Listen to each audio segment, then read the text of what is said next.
Hey, it's Chuck Armstrong with Loudwire Nights, and this is Loudwire Nights On Demand. We recently hung out with Jason Hook of Flat Black as we celebrated the band's debut album and talked about what's next. This first aired on Wednesday, August 14th. Here you go. But it feels like it's been a minute since we've had tonight's special guest on the show, and it kind of has. He first joined us in August of last year, celebrating the launch of his brand new band, Flat Black, the release of their debut single, the Relentless track, It's Your Lack of Respect. And so you fast forward a year, Flat Black have released more and more powerful singles, living up to that intensity of that first song. They've toured all over, opening up some pretty massive shows, playing huge festivals. And now they're celebrating their debut full-length, Dark Side of the Brain. Guitarist and founding member of Flat Black, Jason Hook, thank you so much for hanging tonight, man. How are you, Chuck? I'm good, brother. I'm good. It's good to catch up. It's been a while. It's been a while. So as you hear all of that, man, you know, a year basically from the official announcement, the drop of the new song, to the release of the debut album, what runs through your head? What runs through my head? Well, I'm grateful. I am on cloud nine these days. Everything is pretty good right now, you know? When I had this idea back in 2020, I never knew. Well, you try to do something and you just never know if it's going to pan out or turn into anything, or if anyone's going to give a shit. You just try. And so to have the kind of response that it's had feels pretty good. That's good, man. Well, at what point did you feel like, no, this is something, like this is going to be something that lasts, that I'm going to pursue, that I'm dedicating my life and my time to? Well, probably when the record was done, when the record was finished and I was listening to it, it was done in January of 2023. So I've been hearing this for a very long time, but when it was done, I was listening to it and I was like, this is the best I got.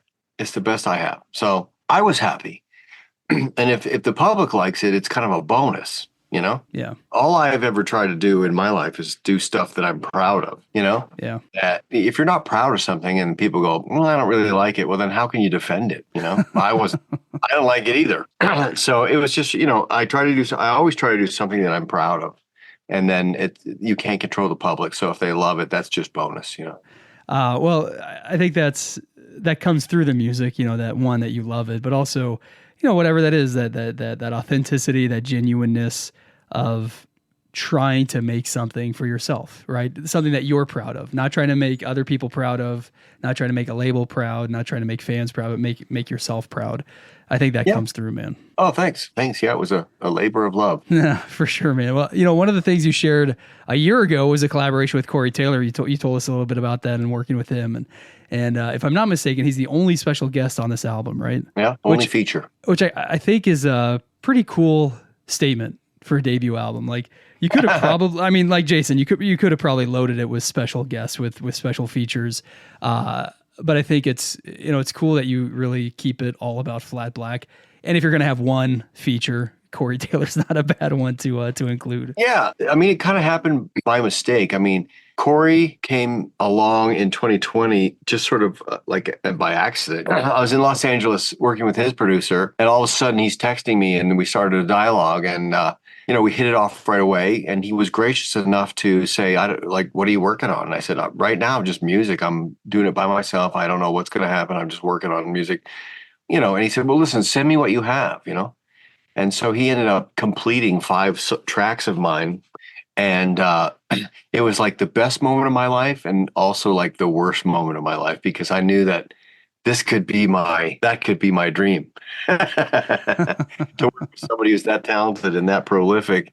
Yeah. It made me feel so good. And then I was like, but I can't have that. So it's, you know how that is. Yeah. But the net result of the whole thing was that I have these Corey Taylor tracks in a folder. And when it came time to putting the record together, I was really wanted to use Nothing to Some, because to me, that was like the face peeler. And I was a little nervous about asking him because I just didn't know how he was going to respond. But I said, I'll kill myself if I never ask. So I have to ask, would you want to be on the record, like your lead vocal on that song? And he was all into it. So God bless him, man. Well, listen, I know you've done a lot of interviews since the announcement of this band, and certainly with the release of the new album, you've told stories many times. But, are you the type of guy who enjoys that? Like, do you find yourself pausing and looking back and reflecting, or are you kind of wired to just keep moving forward? I'm kind of wired to keep moving forward. I think it's because like the public is just a consumption machine. And it doesn't matter how much they liked yesterday's thing, they want another thing tomorrow. And it's just everything's moving so fast now that, like I think it's just important to stay current because the audience is always hungry for more. Having said that, I don't know if this applies or not, but I did film the entire 4-year period of building Flat Black. So I have like 60 terabytes of the making of the record, the making of the band, the auditions that I went through and all the recording. And I have all that stuff. And so reflecting back, I think is best done when you can share it with the public. Sure. Yeah. Well, that's piece. Like you're gonna have boxes of old family videos, man. That's what it is. I love it. Well, at some point, I would like to put together the making of Dark Side of the Brain. Yeah, it's just a massive undertaking, and that's not something I have a lot of time for right now. I'm doing a lot of press there, Chuck. Yeah, I'm sorry about that, man. I asked for it. Lay it on. Let's talk about it.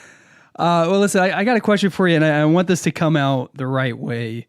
But you guys are going to be on the road for most of October with Nothing More and Godsmack, which I think as far as modern rock goes, that's a pretty killer night of live music, man, those 3 bands. But I want to ask, how has it been being on the front end of these tours? Going from the world of Five Finger Death Punch, no doubt, one of the biggest bands around, to starting your own thing from scratch and sinking your blood, sweat, and tears into it during a pandemic when live music was... people weren't even sure what the future of live music looked like. And now here you are celebrating this new band, opening these tours. What has it been like, man? It doesn't bother me at all. I wake up every day with excitement in my heart, at the risk of sounding a little corny. Just the fact that we are able to get on those kinds of stages in front of that amount of people, it's all a blessing. It's like there's a lot of bands out there that want on those slots. So we're very lucky and grateful. And it's a buzz. I'm buzzed. It's like it's so hard to build something from scratch and have anyone give a shit. It's hard. I've tried it my whole life. And the past is the past. I'm very proud of everything that was done with that. And but I don't dwell on it. I don't think about it. I think about how lucky I am I re-entered the atmosphere without burning up. Yeah. I love that. Man. How do you maintain that? Because early in this conversation you use the word, gratitude. You're grateful for this. You wake up with this excitement. Clearly, there's a positive energy around you, man. And I remember this too from the first time we talked, a similar just happiness, like a general joy about everything, man. How do you maintain that? How do you protect that? Because it's easy to fall the other way, man. It's easy to get bitter. It's easy to get negative. Well, I guess so, but we have to be aware of what do we want out of our lifetime. I mean, we're going to get really deep here, Chuck. I'm sorry. Let's go, man. Let's go. The time of the morning. But it's really about how do we feel on a per day basis? Like, how do you feel? And is there anything in my life that makes me feel bad? And what do I think I can add to my life to make myself feel good? That's really it. And when you get what you wanted, you got to remember you're one of the very small percentile, and you should enjoy it. I like that, man. When I walk out on a big stage and there's an arena full of people, I don't sit there and go, man, it was so much bigger 6 years ago.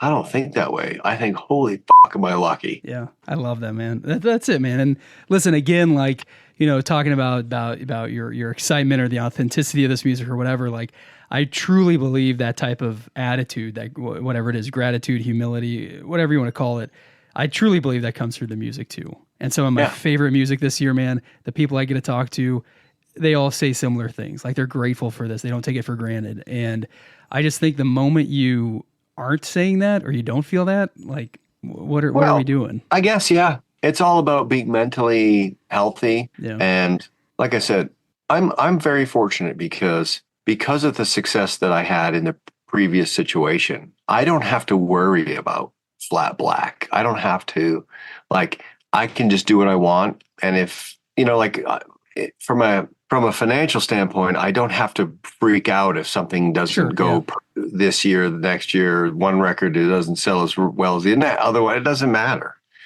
I'm doing it for my own personal satisfaction, you know? Yeah. And that part is nice. That part is nice. You know, it'd be a lot scarier if you're trying to start a new band and you simply can't afford to do it, you know, because it's it's a lot of work and and there's a lot of expenses involved.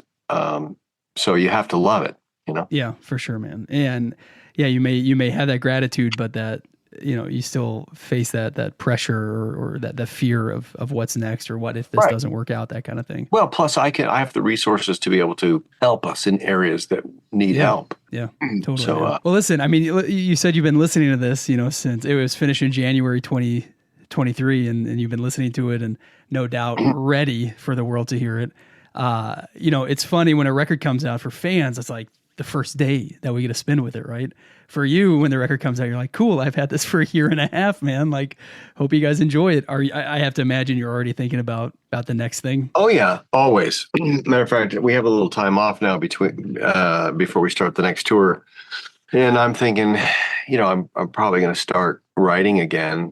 I think that for me, records are everything. If you know, records are forever, and the success of your group depends on how the quality of the records and the consistency of them. So it's not the kind of thing you want to leave to the very last second, you know. And I've always worked on music. This is my home studio here at my house, so I mean, I'm always working anyway. I'm not working right this second, but probably a week or two from now, I'll come. You're not going to write a song about this conversation we're having, man. This deep conversation. Well, I was going to try to find a joke there, but I don't have one. That's all right. That's exciting, man. Greatest day. Yeah, super positive stuff, man. Well, that's exciting, man, for sure. That you're already thinking about that, and yeah, I mean, yeah, getting ready for this tour with Godsmack and Nothing More, celebrating this new record.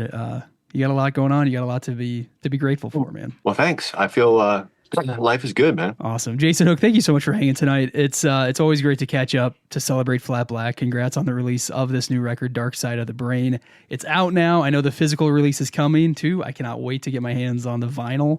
Fans, you can get details on the album. Check out Flat Black's full tour schedule, everything you need at flatblackmusic.com.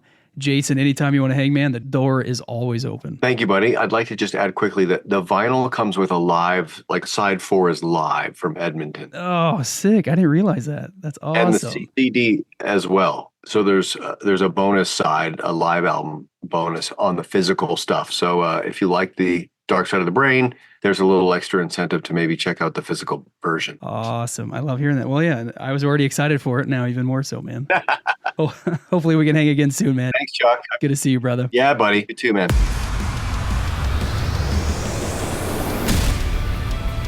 That wraps up this episode of Loudwire Nights on Demand. Stay caught up with everything happening in the world of rock and metal on the Loudwire app and at loudwire.com.